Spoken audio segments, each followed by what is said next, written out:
본문은 이사야 54장 1절에서 17절까지의 말씀입니다. 너를 긍휼히 여기리라 라는 제목으로 오늘 본문의 말씀을 함께 살펴보겠습니다. 이사야 54장은 이스라엘의 회복과 그리고 새 예루살렘에 대한 예언의 말씀입니다. 먼저 이스라엘 민족들이 어떻게 회복되는지를 우리 함께 살펴보도록 하겠습니다. 1절입니다. 잉태하지 못하며 출산하지 못한 너는 노래할지어다. 산고를 겪지 못한 너는 외쳐 노래할지어다. 이는 홀로 된 여인의 자식이 남편 있는 자의 자식보다 많음이라 여호와께서 말씀하셨느니라. 지금 이 1절의 시작은 잉태하지 못하고 출산하지 못하는 여인의 이야기로 시작을 합니다. 이사야서가 쓰일 당시만 하더라도 여인이 잉태하지 못하고 출산하지 못하면 하나님의 저주, 신의 저주와 심판을 받았다라고 생각을 했습니다. 저주받은 여인이라는 뜻입니다. 그러니까 1절의 의미는 너희 이스라엘이여 너는 저주받은 자다 이런 뜻입니다. 자녀를 잉태하지 못한, 출산하지 못하는 이 저주받은 자, 여기에는 크게 세 가지의 의미가 담겨 있습니다. 먼저 첫째, 아담과 하와의 선악과 사건 이후로 이제 사람은 생명을 낳을 수 없는 존재가 되었습니다.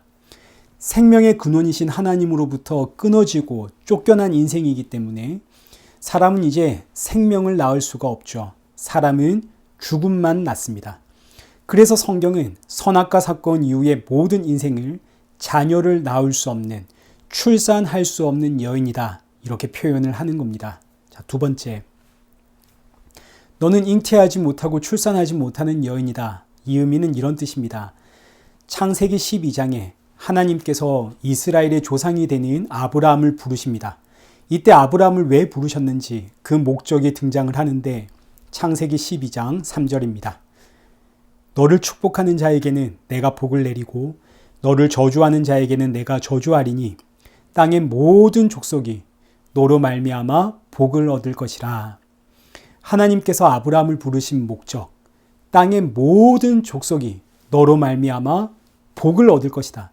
바로 이것이 하나님이 아브라함과 이스라엘을 부르신 목적입니다. 단순히 아브라함, 이스라엘, 너는 내 민족, 내 백성이야 이런 의미가 아니라 아브라함을 통해 모든 민족이 복을 받도록 하기 위해서, 이스라엘을 통해서 모든 나라가 복을 받도록 하기 위해서 하나님이 아브라함과 이스라엘을 부르셨다는 뜻입니다. 이게 그 목적입니다. 이 부르심의 목적은 오늘 저와 여러분에게도 동일하게 적용되는 말씀입니다. 하나님께서 자기 백성을 아브라함처럼 부르셨습니다. 내가 너를 부른 이유는 너를 통해 땅의 모든 족속이 복을 받도록 하기 위함이다. 이것을 예수님은 땅 끝까지 이르러 내 증인이 되라 라는 명령으로 우리에게 주셨습니다. 예수님의 증인이 되어 예수님을 증언하는 것, 이것이 바로 나를 통해 천하가 복을 받게 되는 하나님의 부르심의 목적입니다. 동시에 이스라엘을 부르신 목적이기도 합니다. 이스라엘 통해서 우리를 출애굽시킨 그 여호와 하나님이 만군의 여호와다 이걸 외쳐야 했고, 이방 민족은 이스라엘 통해서 그 여호와 하나님의 소식을 들어야만 했습니다. 이를 통해 온 천하가 여호와 하나님을 믿는 이 복을 받도록 해야 됩니다. 그런데 이스라엘 민족은 이 귀한 복을 전할 마음이 없죠. 오히려 이방인들을 우리와 다른, 우리는 선택받은 하나님의 민족, 저들은 죄인 이렇게 취급을 했습니다. 우리는 저들과 달라. 우리는 하나님의 백성, 저들은 개와 같다. 상종해서는 안 돼. 그러니 이것이 바로 잉태하지 못하고 출산하지 못하는 여인과 같다. 이런 의미입니다. 하나님의 명령을 정면으로 불복하고 있는 불신앙의 모습이 되는 거죠. 그런데 바로 이 이스라엘의 모습이 이스라엘 민족들만의 모습이겠습니까? 오늘 저와 여러분의 모습은 아니겠습니까? 우리의 모습도 이와 같습니다. 전도하자 그러면 목사님 제 친구들은 불교라서 제 친구는 무교라서 참 교회 다니는 성도들이 얼마나 이 착한지 친구들의 상황과 형편을 고려해가지고 나는 저들에게는 복음을 못 전하겠다 이거 아닙니까? 여기서 좀 더 나아가면 목사님, 제 친구들은 교회에 오면 안 되는데요. 이런 친구들도 있습니다. 교회를 생각해서 내 친구는 교회로 데리고 올 수 없다 이거죠. 교회를 베릴 수 있다. 여기서 이제 좀 더 나아가면 아니 목사님 나가서 외치는 것만 전도겠습니까? 나는 삶으로 말하는 전도자가 되겠습니다. 자, 그래서 여러분의 삶이 얼마나 나아지셨습니까? 얼마나 바뀌셨습니까? 그러니까 보십시오. 우리도 이스라엘과 똑같습니다. 이 핑계 저 핑계로 복음을 증거하지 못하고 있죠. 자, 그리고 이제 마지막 셋째. 너는 잉태하지 못하고 출산하지 못하는 여인이다. 자, 이 의미는 나는 남편의 씨를 받을 마음이 없다. 이런 뜻과 똑같은 뜻입니다. 입으로는 주님 사랑합니다. 주님 사랑합니다. 그런데 정작 그 주님이 누군지를 모르는 거죠. 우리가 주님 사랑합니다 고백할 때 그 주는 누구신가요? 예수님 아닙니까? 그런데 예수님 이야기하면 또 예수님이야. 뭐 다른 이야기는 뭐 없나? 좀 더 신나고 진취적이고 뭔가 나에게 동기부여를 해줄 수 있는 그런 이야기는 없나? 이 바로 만나 사건입니다. 출애굽한 이스라엘 백성들이 광야에서 만나를 먹었습니다. 만나는 하늘에서 내려온 떡, 예수님을 상징합니다. 근데 아침에도 만나, 점심에도 만나, 저녁에도 만나. 어제도 만나, 오늘도 만나, 내일도 만나, 앞으로도 만나. 그러자 이스라엘 백성들이 빵 하고 터졌습니다. 나는 만나만 먹고는 이제 못 살겠다. 우리에게 고기 주시오. 아니 목사님 설교 맨날 똑같지 뭐. 그 소리가 그 소리니. 예수 믿으라는 소리. 지겹다. 다른 거 뭐 없나. 이게 바로 남편의 씨를 받을 마음이 없는, 그래서 잉태하지도 못하고 출산하지도 못하는 여인들의 모습, 이스라엘 백성들의 모습이고 오늘 저와 여러분의 모습이기도 합니다. 자, 그러니 1절의 말씀을 다시 한번 정리를 하면 잉태하지 못하고 출산하지 못하는 여인은 첫째, 아담과 하와 이후로 모든 인생이 생명을 낳을 수 없는 죄인입니다. 둘째, 이스라엘은 하나님이 부르신 그 사명을 행하지 않기 때문에 잉태하지 못하고 출산하지 못하는 여인, 죄인입니다. 그리고 마지막 셋째, 남편의 씨를 받을 마음이 없습니다. 애초에 하나님 사랑이 없습니다. 죄인입니다. 그러니 심판받을 이유가 충분하다 못해 넘치죠.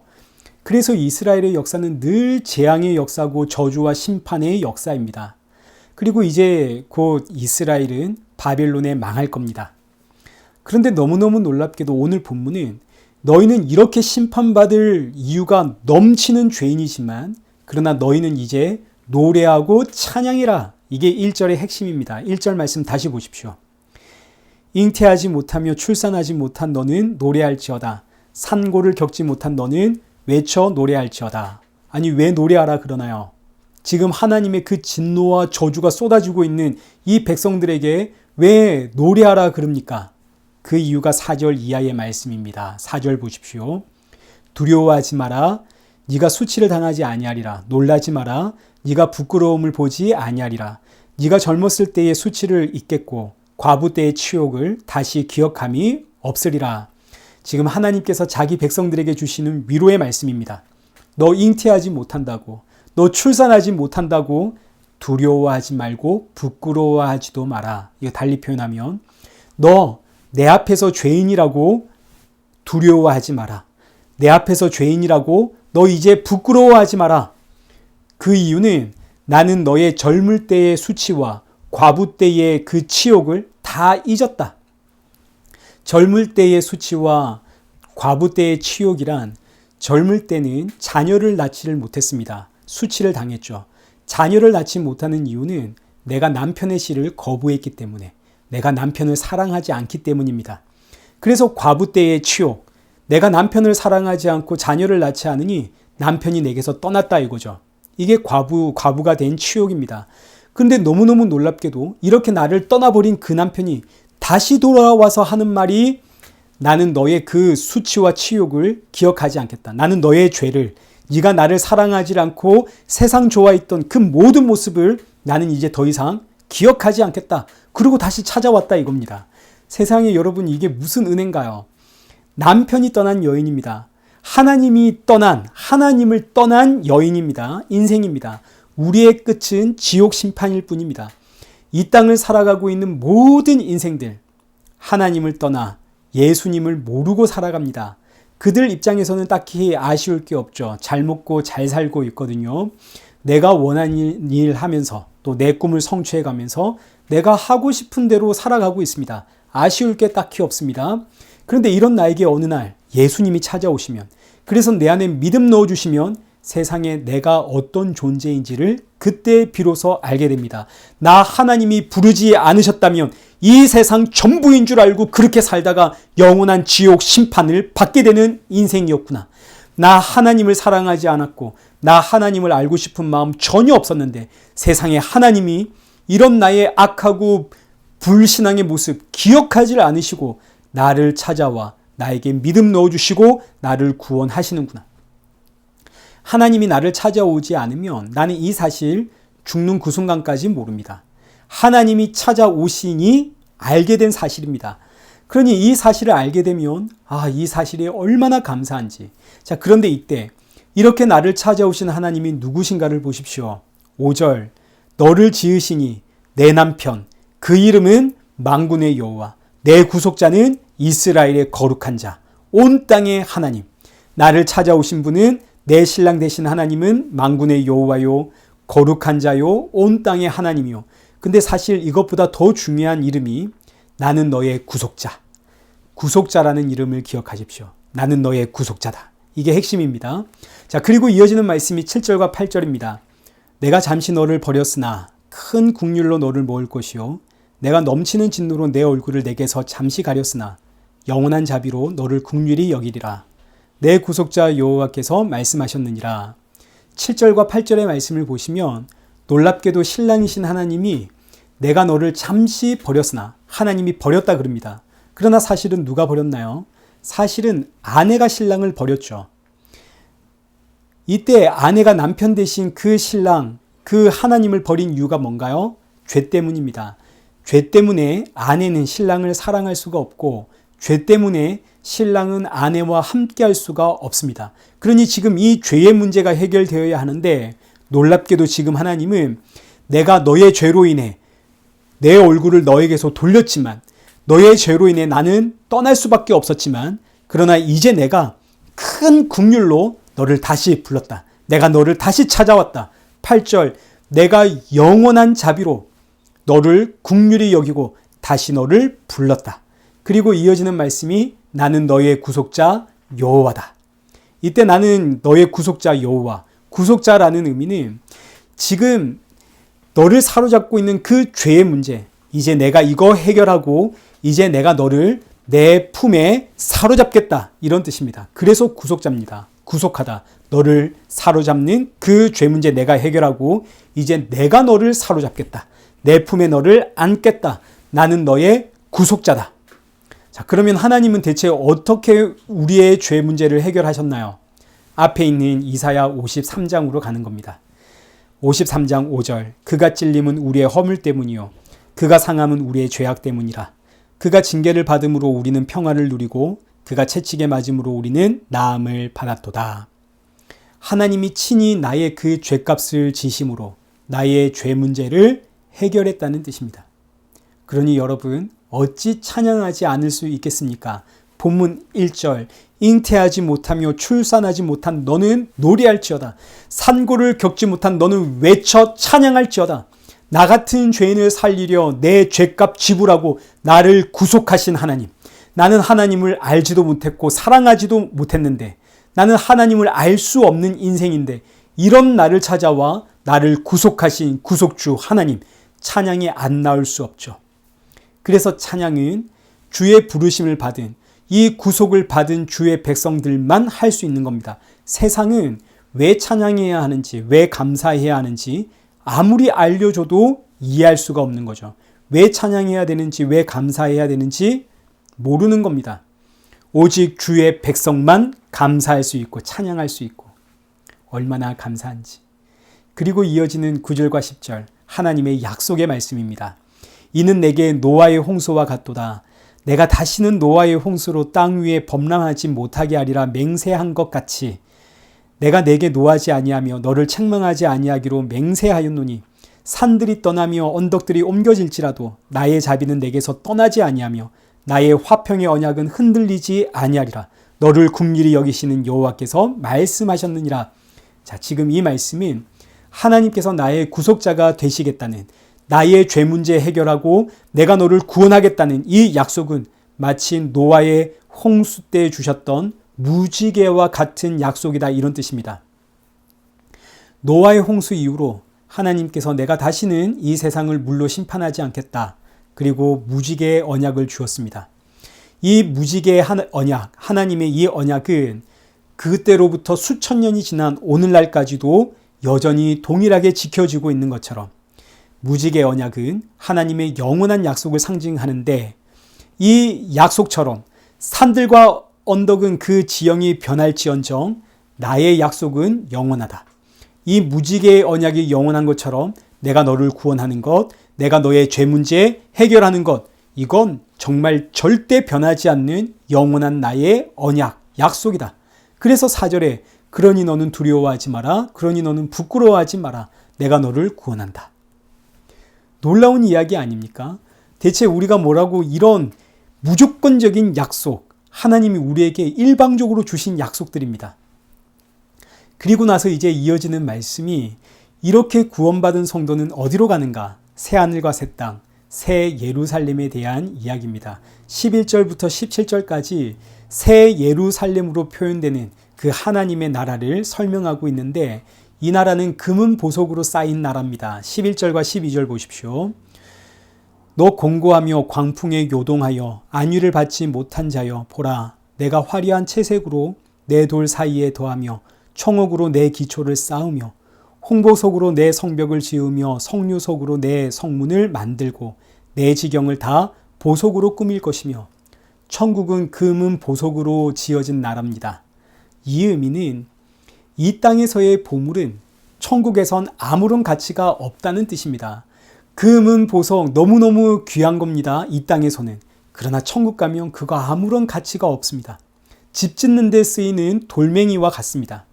이 달리 표현하면 이 의미는 이 땅의 보석, 이 금은 보석의 가치를 두고 있으면 천국에 갈 수가 없다는 뜻과도 같습니다. 그래서 이 말씀이 고스란히 요한계시록 21장 9절 이하로 연결되면서, 요한계시록 21장 9절은 이사야서 54장 11절 이하의 이 천국에 대한 모습을 좀 더 자세하게 묘사를 하고 있는데, 사도 요한이 천국을 갖다가 기록한 내용입니다. 19절 말씀 보십시오. 그 성의 성곽은 기초석은 각색 보석으로 꾸몄는데, 첫째 기초석은 벽옥이요, 둘째는 남보석이요, 셋째는 옥수요, 넷째는 녹보석이요, 다섯째는 홍만호요, 여섯째는 홍보석이요, 일곱째는 황옥이요, 여덟째는 녹옥이요, 아홉째는 담황옥이요, 열째는 비추옥이요, 열한째는 청옥이요, 열두째는 자수정이라. 그 12문은 12진진이 각 문마다 한 개의 진주로 되어 있고, 성의 길은 맑은 유리 같은 정금이더라. 천국은 성벽도 온갖 보석으로 치장이 되어져 있고, 심지어 길은 전부 금이랍니다. 금으로 길을 만들었답니다. 그리고 이어지는 내용이, 이 천국엔 누가 들어가는가? 27절. 무엇이든지 속된 것이나 가증한 일, 또한 거짓말하는 자는 결코 그리로 들어가지 못하되 오직 어린 양의 생명책에 기록된 자들만 들어가리라. 그러니 보십시오. 세상적 보물에 가치를 둔 자들은 아무도 못 들어갑니다. 천국은 그 길도 정금이래.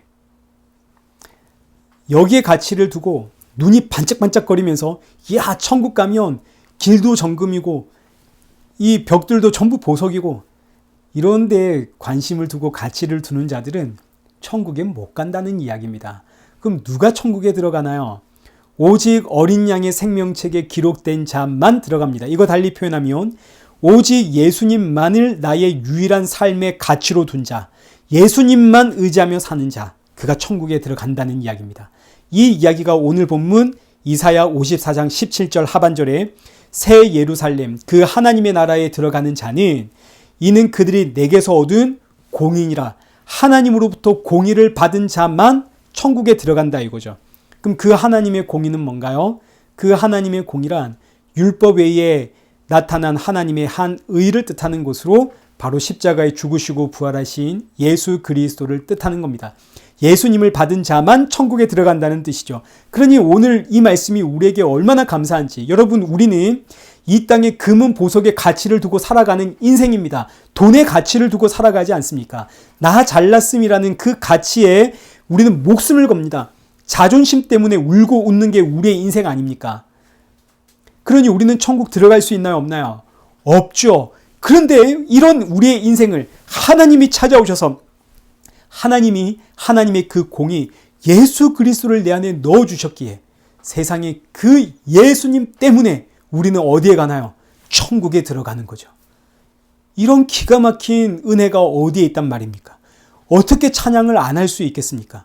나를 보면 들어갈 수가 없는데 예수님 때문에, 그 예수님 십자가에 죽으시고 부활하시고 나를 살리려고 찬송할 수밖에 없죠. 말씀을 맺겠습니다. 하나님은 자기 백성들 그냥 두지 않고 반드시 구원해 내시는데 하나님의 공의가 되시는 예수 그리스도를 우리 안에 넣어주심으로 우리를 구원을 하십니다. 이 구원이 임한 자는 내가 얼마나 죄인인가를 알게 되고, 이런 나 대신 십자가에 죽으신 그 예수 그리스도가 나의 창조주 하나님이라는 사실을 알게 되기에 성도는 이 사실을 묵상할 때마다 감사할 수 있고 기뻐할 수 있죠. 입을 열어 찬양할 수가 있는 겁니다. 사랑하는 성도 여러분, 지금 찬양하고 계십니까? 혹 지금 내 삶의 환경이 찬양할 수 없는 환경이라면, 감사할 수 없는 그런 환경이라면 여러분, 지금 내가 받은 구원을 빨리 다시 한번 묵상하십시오. 그리고 금식하십시오. 금식은 예수님이 보이지 않을 때 하는 겁니다. 그래서 내가 이 환경 가운데 감사할 수가 없고 이 환경 가운데 기뻐할 수가 없을 때, 그때 하는 것이 금식입니다. 금식하며 기도하십시오. 저와 여러분의 입술에서 예수님을 향한 그 감사와 찬양이 끊어지지 않기를 축원합니다.